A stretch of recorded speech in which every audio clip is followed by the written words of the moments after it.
Good afternoon. Thanks for the interview. Can you introduce yourself and your group?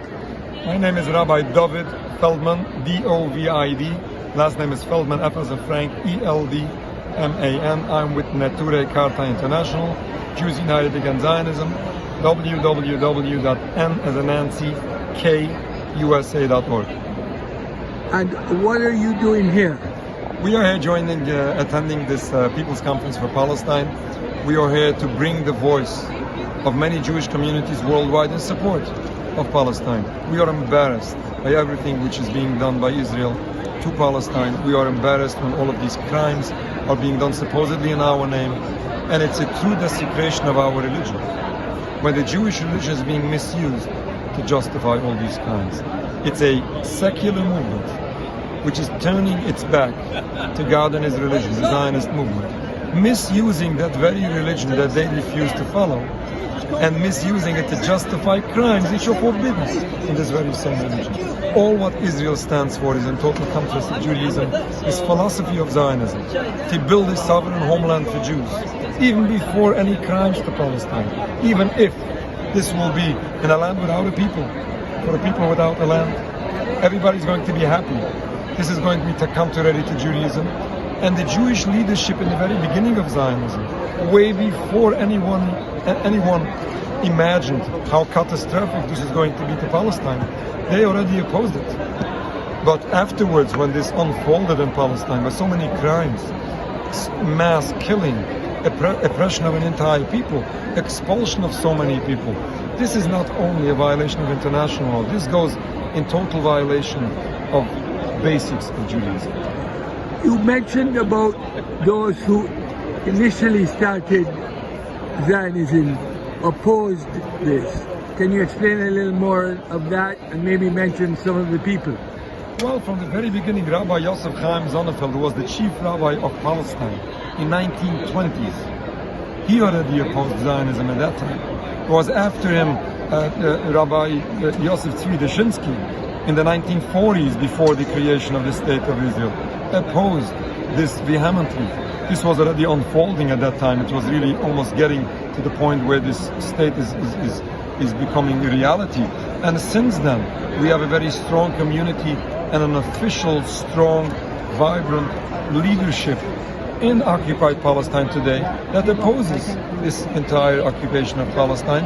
And in the world, we have so many communities who disassociate themselves from the State of Israel and totally, they are embarrassed by being represented by the State of Israel. They don't raise Israeli flags, they don't celebrate the Israeli Independence Day, they refuse to send the children to the army. This is a very strong community. On again. We always try to help people overcome Zionist propaganda, where they want the world to believe that all Jews support Israel and that the Jewish religion, God forbid, condones all these atrocities committed to Palestine.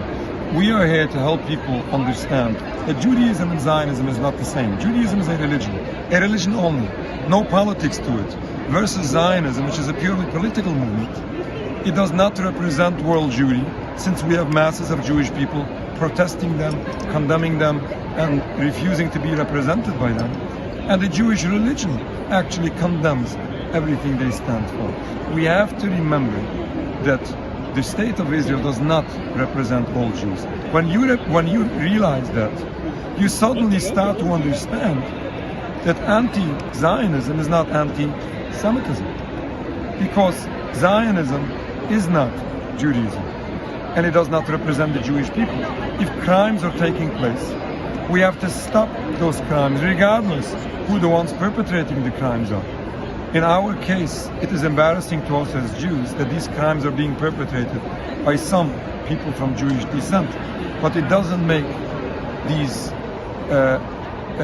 condemnations, these critics, anti-Semitic in any way. We have to realize Palestine never had a problem with the Jewish people. Neither does the pro-Palestinian solidarity movement today have any problem with the Jewish people. They are against the occupation. They are against the crimes taking place. And they should be against it. And so are we, as Jewish people.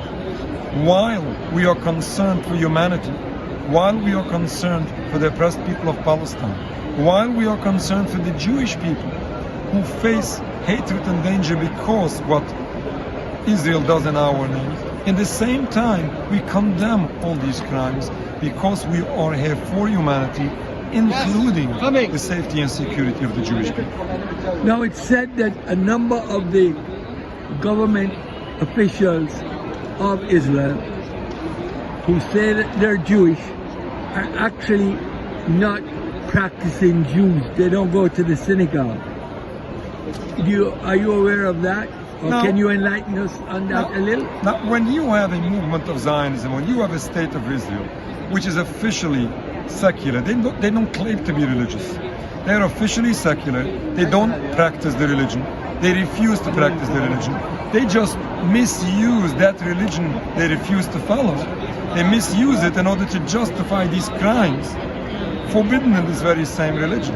This cannot represent Judaism. This cannot represent the Jewish people. But what they are trying to do, they are trying to put this religious face on this criminal state of Israel, and by doing so they are attempting to make these crimes religious. But it doesn't work this way. These crimes doesn't become religious. It's the other way around.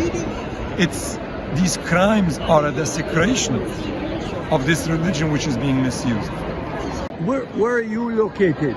I'm located in New York, but we have a strong community in occupied Palestine, in Jerusalem, as I said. We have a strong community in England, in the United Kingdom, and in Canada, and then some smaller communities in many other parts of the world. We represent so many communities who share this philosophy, share this opinion. Unfortunately, not everyone can manage to be active and come out in public because intimidation is very strong, is very serious. I always say, you never ask a question why people do not have the courage to stand up in public. You always ask the question, how come that people can overcome all of this and be so brave and speak up in face of all this massive intimidation? Now, your group has been involved in many of the demonstrations. Have any of your people been arrested? Our people in Israel are not only being ruthlessly arrested, they're being harassed, tortured, and sometimes killed. Tortured and killed. And this And they're happens. Jews. You can find recently some more videos are being available online where ruthlessly these people are being tortured, and you know, and the world is silent, as they are silent to what is happening to Palestine. But these are facts on the ground. In the United States, it's better.